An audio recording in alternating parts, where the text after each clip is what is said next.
I sat in the sterile hospital chair, holding my father's hand, while machines beeped their rhythmic countdown to goodbye. The fluorescent lights hummed overhead, but all I could hear was the silence between his labored breaths, the spaces where his voice used to be. My phone buzzed on my lap. David. I almost didn't look. For the past 18 months, my husband's texts had been the same routine messages. Working late. Don't wait up. Client dinner ran long. Each one a small death of its own, but nothing compared to watching my father's chest rise and fall with increasing difficulty. I glanced at the screen, more out of habit than interest. The message wasn't meant for me. Finally. Once her dad dies, I can file. She'll be too broken to fight. Take everything except the house for the kids. We'll sell his place, split it 60-40 like we discussed. Meet me at the office tonight, usual time. Love you. My vision tunneled. The words blurred and sharpened, blurred and sharpened. I read them again. Then again. My father squeezed my hand, and I realized I'd made a sound. Something between a gasp and a sob. Jenny? His voice was barely a whisper, throat raw from the breathing tube they'd removed that morning. We both knew what that meant. No more interventions. Just comfort. Just goodbye. I looked up at him, and something in my face must have given me away. After 68 years of reading people, 38 of those years reading me, my father knew. What happened? He asked. I couldn't speak. I held up the phone with shaking hands. His eyes, still sharp despite the morphine, scanned the message. I watched his jaw tighten, that old stubborn set I'd seen 1,000 times when someone underestimated him in business, when someone tried to cheat him, when someone hurt someone he loved. David, he said. Not a question. A conclusion. I nodded, tears finally spilling over. I'm sorry, Dad. You shouldn't have to. Stop. His grip tightened with surprising strength. Listen. Carefully. Each word cost him. Each word mattered. Garage. Safe. Behind the old water heater. Code is your birthday. Mom's too. Together. Dad, you need to rest. Everything's there. New. For 2 years. His eyes held mine. Saw them. Together. At his office. Christmas party. You were. With me. Getting treatment. 2 years. While I was driving my father to chemo, holding his hand through radiation, sleeping in hospital chairs. While I put my marketing career on pause, turned down the VP promotion, moved back home to help. David had been planning this. For 2 years. Fight, Jennifer. Dad's voice grew fainter. You're stronger. Than you know. Stronger than. He can imagine. Don't let him. Win. I won't, I whispered. I promise. His eyes closed. The machines continued their steady beeping, but something had shifted. He'd given me what he needed to give. A father's last gift. A warrior's final strategy. I sat there, phone clutched in one hand, his hand in the other, and felt something cold and sharp crystallize in my chest. Not grief. Not yet. Grief would come later, and it would be enormous. This was something else. This was purpose. My phone buzzed again. David. Sorry, wrong person. Ignore that last message.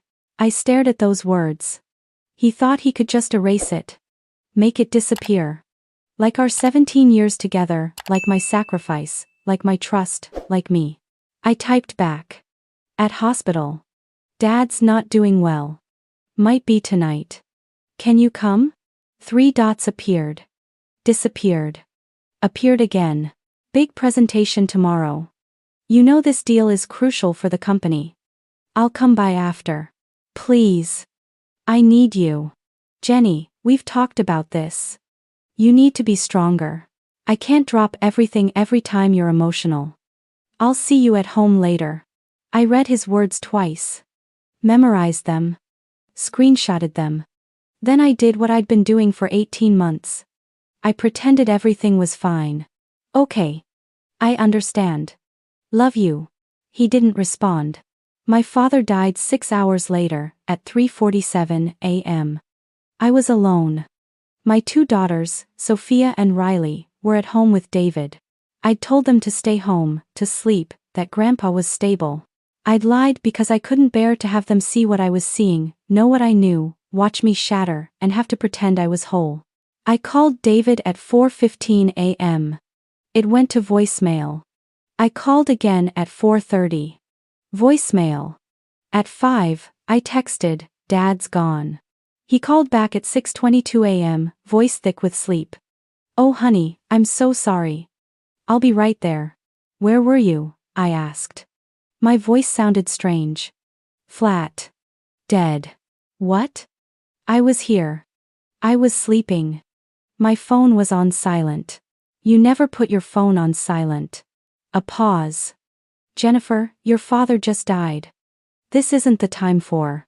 "You're right," I said. "This isn't the time. Come to the hospital. We need to make arrangements." He arrived at 7:30, hair still damp from a shower, wearing cologne. He never wore cologne to the hospital. Said the smell bothered him. But he wore it now, and I knew exactly why. He'd been with her. Emma. That was her name, I'd learned from that accidental text. Even in this moment, he'd stopped by her place first, showered away the evidence, then came to comfort his grieving wife. He hugged me. I stood stiff in his arms, memorizing how it felt to be touched by someone who wanted me gone. To be held by hands that were already reaching for someone else. "I'm so sorry, baby," he whispered into my hair. "I know how much he meant to you." I pulled back, looked at his face. Practiced concern. Appropriate sadness. The face of a man playing a role, counting down the days until he could stop pretending. "Thank you for coming," I said. We sat with my father's body for an hour. I held Dad's cold hand and planned. David checked his phone 6 times. I counted. The funeral was set for 4 days later. We had family to call, arrangements to make, a life to sort through. But first, I needed to go to my father's house. Alone. "I should go with you," David said as we pulled into our driveway. "You shouldn't be by yourself. The girls need you," I said. "I need you to be here for them." "I'll be fine. Jenny. Please." I looked at him directly. "I need to do this alone. It's the last thing I can do for him by myself." He nodded, relief flickering across his face. "Okay. But call if you need me." I drove to my childhood home in the gray morning light.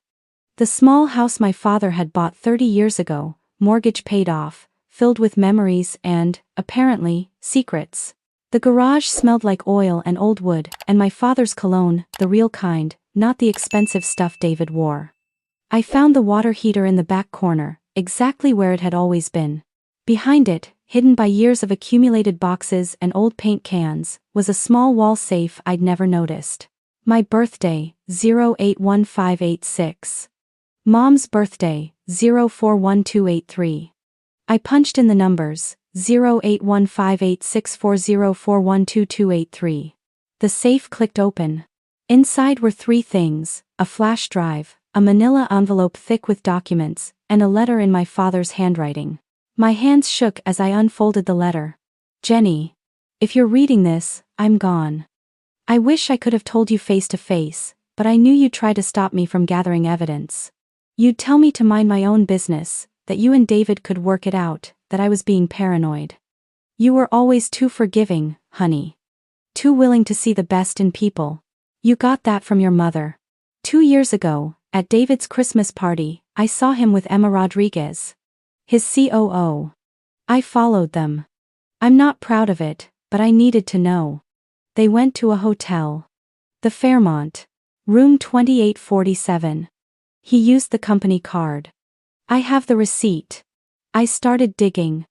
I'm a retired accountant, Jenny. I know how to follow money. And what I found is worse than an affair. David has been embezzling from his own company. He and Emma set up a shell corporation, Nova Edge Solutions. It's on the flash drive. Everything is there. They've been funneling money through it for 3 years. Over $2 million. But here's what they don't know. Emma has her own shell company. Jade Consulting. She's been stealing from their stolen money. She's embezzled nearly $800,000 from Nova Edge. David has no idea. I have all of it documented.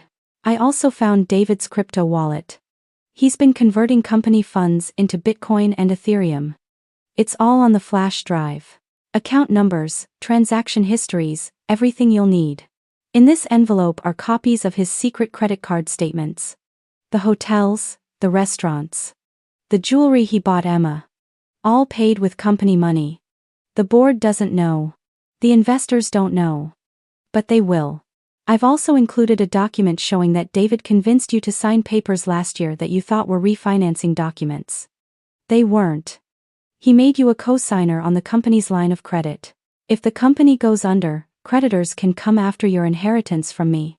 After my house. After everything I've worked to leave you and my granddaughters. He planned this, Jenny. All of it. But I planned too. 6 months ago, I revised my will. Everything, the house, my savings, my life insurance, goes into an irrevocable trust. David can't touch it. I've named you and Sophia as trustees. Riley will be added when she turns 18. The trust specifies that no assets can be used to satisfy business debts or obligations signed under duress. I also opened a business account in your name. There's $50,000 in it. I've been putting money aside for 3 years. Use it for a lawyer. Use it to fight, use it to rebuild. You are not the woman who will be too broken to fight. You're the woman who held her mother's hand through cancer. Who held my hand through the same. Who built a marketing career from nothing, who raised 2 smart, strong daughters while working 60-hour weeks, who learned every aspect of my business just by asking questions at dinner. You are my daughter. You are your mother's daughter. You are a force of nature pretending to be a gentle breeze because the man you loved asked you to make yourself smaller. Don't be small anymore, Jenny. Be the storm. I love you. I'm proud of you. And I'm sorry I won't be there to see you win. But you will win. All my love, Dad. P.S. Talk to Sophia. She knows more than you think. Kids always do. I read the letter 3 times, sitting on my father's garage floor, surrounded by the smell of motor oil and grief. Then I opened the envelope. He wasn't exaggerating. Inside were hundreds of pages. Bank statements showing transfers to Nova Edge Solutions.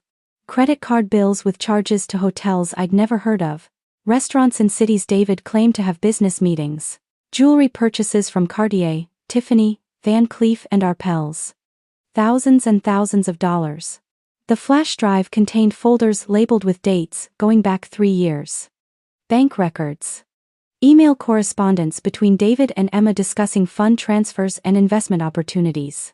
Photos time-stamped, geotagged of David and Emma together at hotels, conferences, her apartment. And then there was the subfolder labeled Emma's Secret. Inside were documents showing Jade Consulting's account, with transfers from Nova Edge that David clearly didn't authorize. Emma was stealing from their theft. The irony would have been funny if it wasn't my life. I sat there until my legs went numb.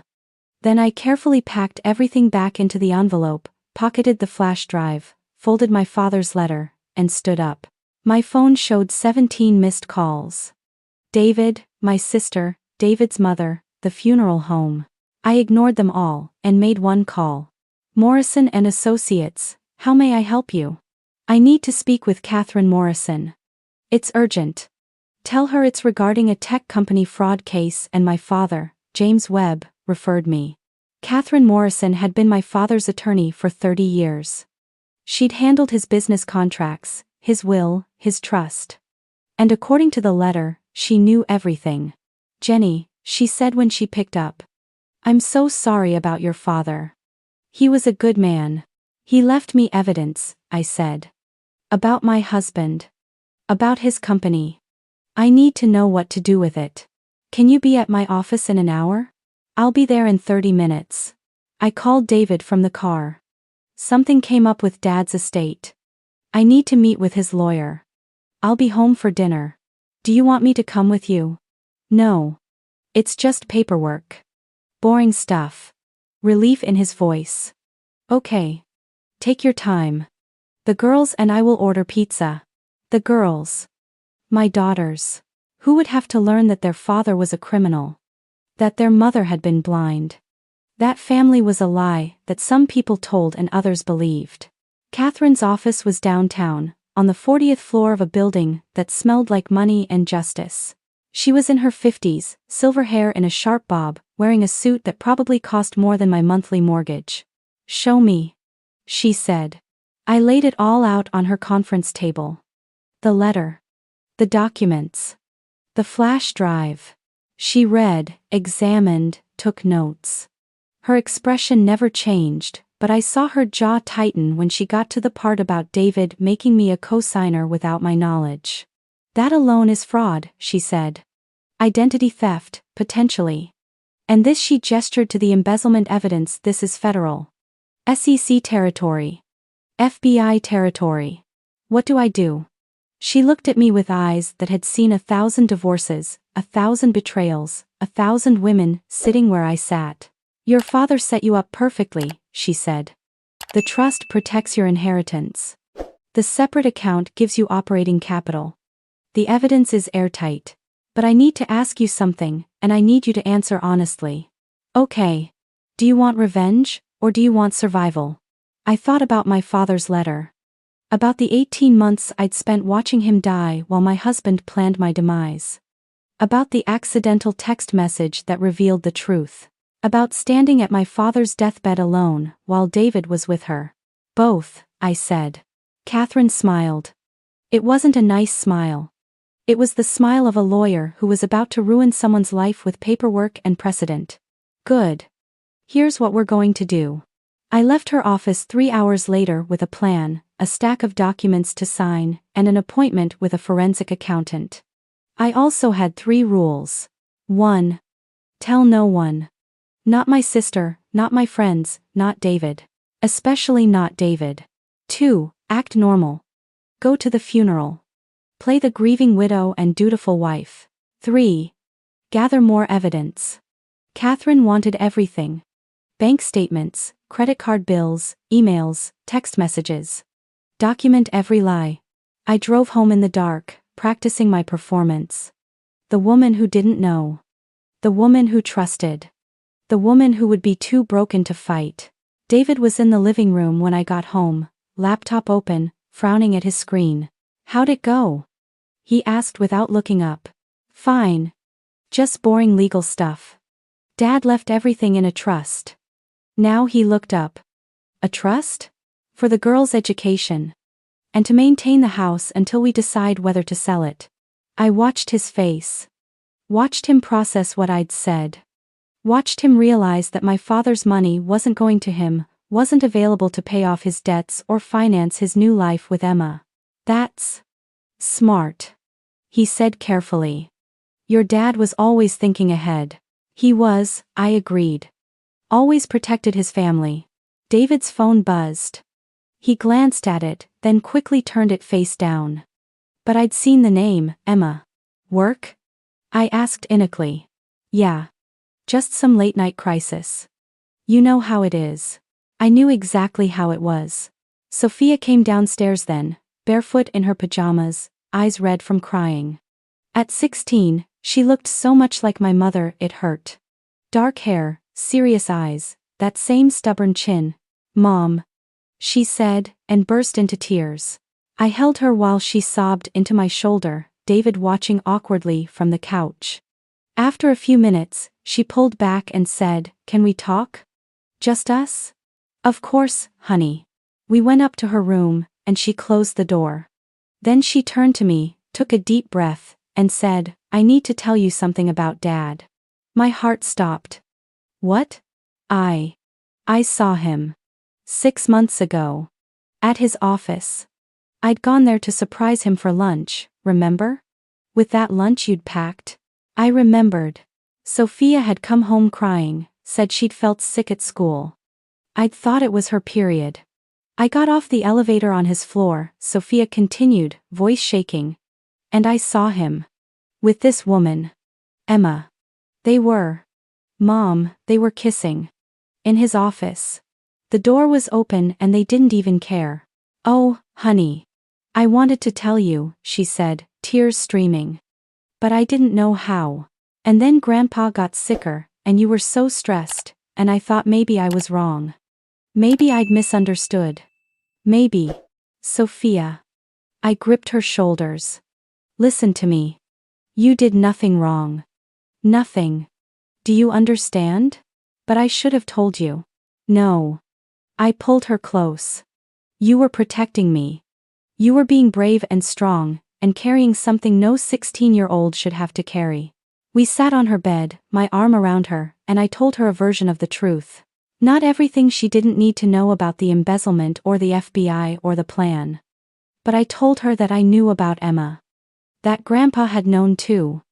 That we were going to be okay. I want to help, she said fiercely. Tell me how to help. I thought about Catherine's rules. Tell no one. But Sophia already knew. And my father's letter had said to talk to her. Can you do something for me? I asked. Can you act normal? Pretend you don't know. Just for a little while. Why? Because I'm building a case. And I need time. Can you do that? She nodded, jaws set with that stubborn determination she'd inherited from my father. I can do that. And one more thing. Do you still have your laptop skills? From that coding class you took? Sophia had spent last summer in a cybersecurity course. She'd been the youngest person there, the only girl, and she'd gotten straight A's. Yeah, she said slowly. Why? Your dad's laptop. When he's not using it. If you could just look around. See if there's anything interesting.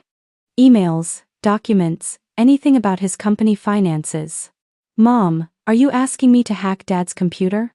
I'm asking you to browse publicly available files on a computer in our own home. She smiled then, a fierce smile that reminded me of my father. I can do that. The funeral was on Saturday.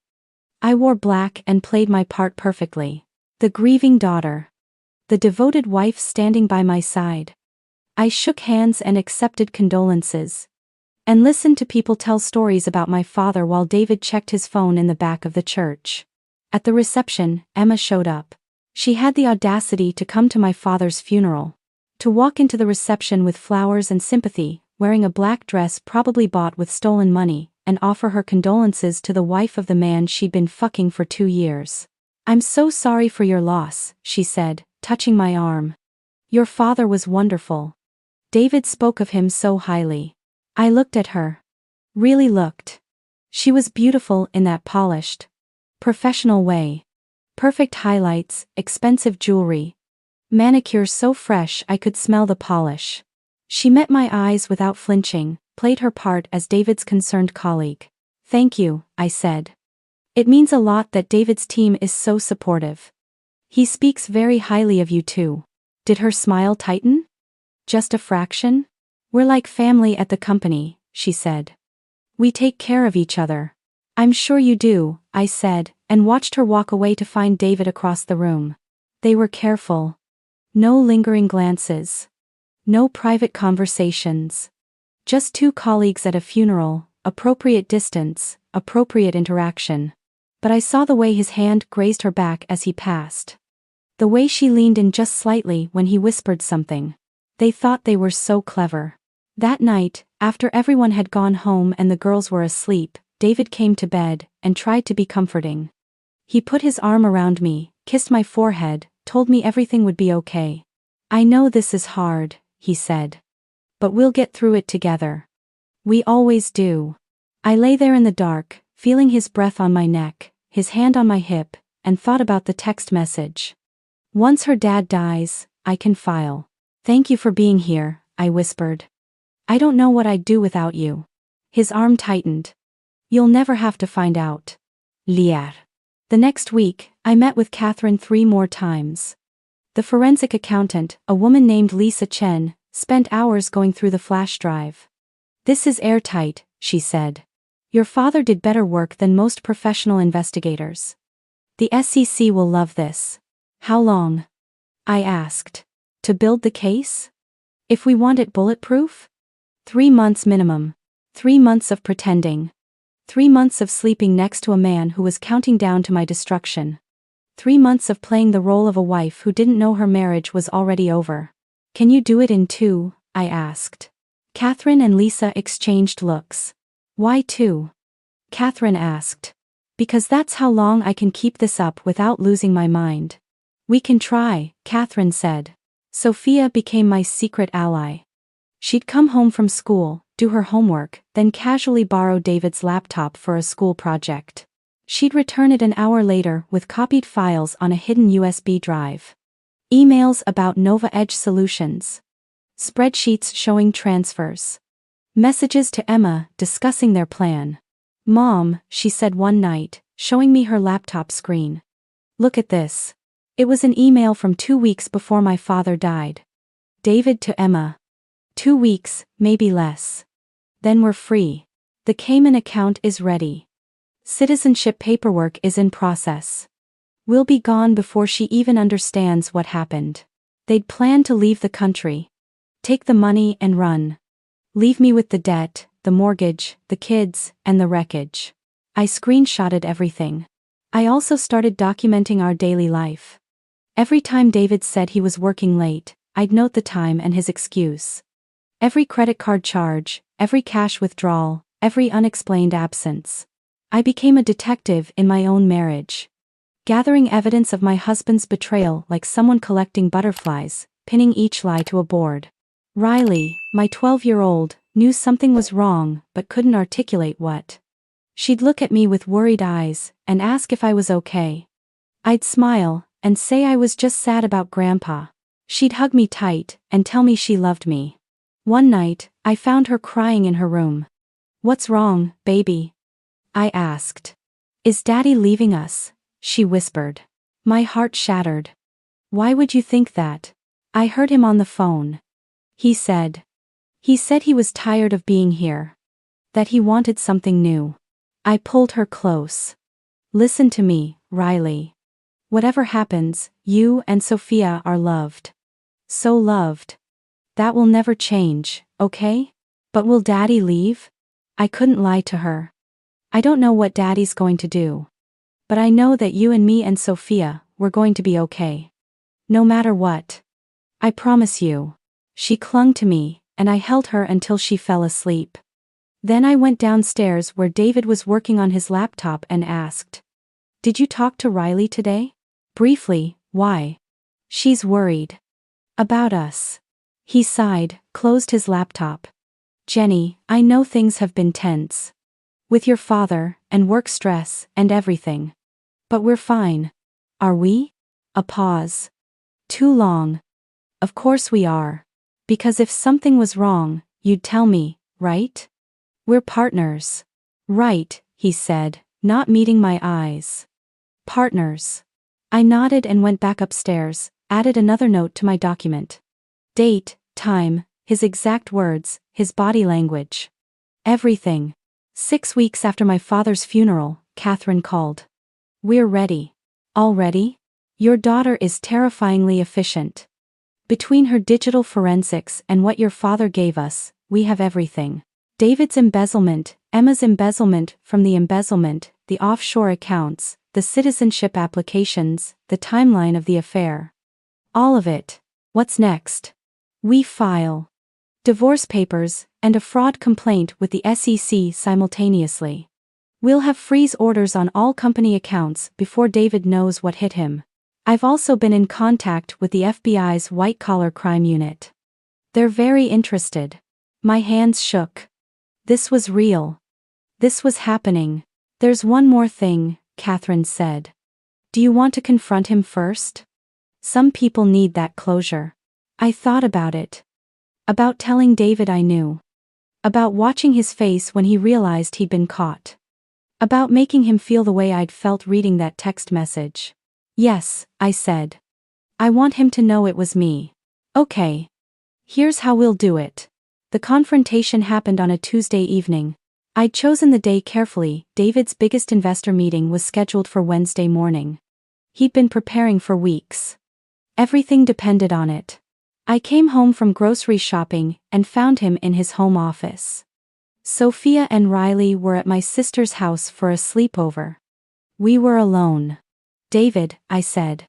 Can we talk? He looked up from his laptop, annoyed at the interruption. Can it wait? This presentation. No, I said quietly. It can't. Something in my voice made him stop. Made him really look at me for the first time in months. What's wrong? He asked. I sat down across from him. Pulled out my phone. Opened the screenshot of that first text message, the one that had started everything. You sent this to me by mistake, I said. 6 weeks ago. The night my father died. I watched the color drain from his face. Watched him read his own words. Watched him understand. Jenny. Let me finish. My voice was calm. Eerily calm. You said I'd be too broken to fight. That you'd take everything except the house for the kids. That you and Emma would split the proceeds from selling my father's house. I can explain. I don't want your explanation. I want you to listen. I pulled out the folder. The one my father had left me. The one Sophia and I had added to. The one Catherine and Lisa had organized into a case that would destroy him. This is 3 years of evidence, I said. Your affair with Emma Rodriguez. Your embezzlement from your own company over $2 million. The offshore accounts in the Cayman Islands. The citizenship applications. The hotels, the jewelry, the restaurants, all paid with company money. His face went from white to gray. How did you? My father knew. For 2 years, he knew. While I was caring for him, while you were planning to abandon me, he was gathering evidence. Every receipt, every transaction, every lie. He left it all for me in his garage safe. That bastard. Don't. My voice cut like a knife. Don't you dare speak about my father. He was more of a man in his last day on earth than you've been in 17 years. David stood up. Started pacing. Okay. I know how this looks. Do you? Because here's what I know. I know that Emma has been embezzling from your embezzlement. Her shell company, Jade Consulting? She's stolen $800,000 from Nova Edge Solutions. Your stolen money that you didn't even know was missing. He froze. What? She's been stealing from you while you've been stealing from your company. It's almost poetic. That's impossible. Emma wouldn't. The SEC has all the evidence. So does the FBI. They'll be at your office tomorrow morning at 9 a.m. They'll freeze all company accounts, personal accounts, and seize your records. You and Emma will both be arrested for wire fraud, embezzlement, and conspiracy. You can't do this, he said, voice rising. You'll destroy the company. My reputation. Everything we've built, everything you destroyed, I corrected. I'm just making sure everyone knows about it. Jenny, please. Think of the girls. They need their father. Their father should have thought of that before planning to flee the country and leave them behind. I wasn't going to. I pulled out another paper. Email from you to Emma, dated 2 weeks before my father died. The Cayman account is ready. Citizenship paperwork is in process. We'll be gone before she even understands what happened. Should I go on? He sank into his chair, head in his hands. What do you want? I want you to understand something. You said I'd be too broken to fight. You were wrong. You didn't break me. You freed me. You showed me exactly who you are, and you gave me the motivation to become who I needed to be. Jenny. Divorce papers will be served tomorrow morning at your office. Right before the FBI arrives. I'm filing for full custody, alimony, child support, and division of all marital assets, which, thanks to your fraud, includes everything you've stolen and hidden. My father's trust protects my inheritance. You can't touch it. You'll leave this marriage with nothing. You can't take everything, he said desperately. That's not fair. Fair? I laughed. It sounded strange even to me. You plan to leave me penniless, David. Plan to saddle me with your debt, ruin my credit, steal my inheritance, and abandon your children. You want to talk to me about fair? Silence. Long and heavy. Emma will leave you, I said softly. When the money's gone, when you're facing federal charges, when your reputation is destroyed. She'll turn state's evidence against you to save herself. And you'll have nothing. No company, no money, no freedom, no family. Nothing. Why are you doing this? His voice broke. I stood up, looked down at him. This man I'd loved for 17 years. This man I'd trusted with my life, my future, my heart. Because you underestimated me, I said. You thought I was weak because I loved you. You mistook kindness for stupidity. You confused trust with blindness. You looked at a woman who gave up her career to care for her dying father and thought, she's defeated already. I walked to the door, then turned back. My father's last words to me were, don't be small anymore. Be the storm. So that's what I became, David. I became the storm you never saw coming. And you're about to learn that hell hath no fury like a woman who finally stops playing small. I walked out. Got in my car. Drove to my sister's house to pick up my girls. And I didn't look back. The next morning, at exactly 9 a.m., everything happened at once. FBI agents arrived at David's office. The SEC served their complaint. David was served with divorce papers in front of his board, his investors, and Emma. The company's accounts were frozen. Assets were seized. Emma, who'd been trying to flee through the back exit, was arrested in the parking garage.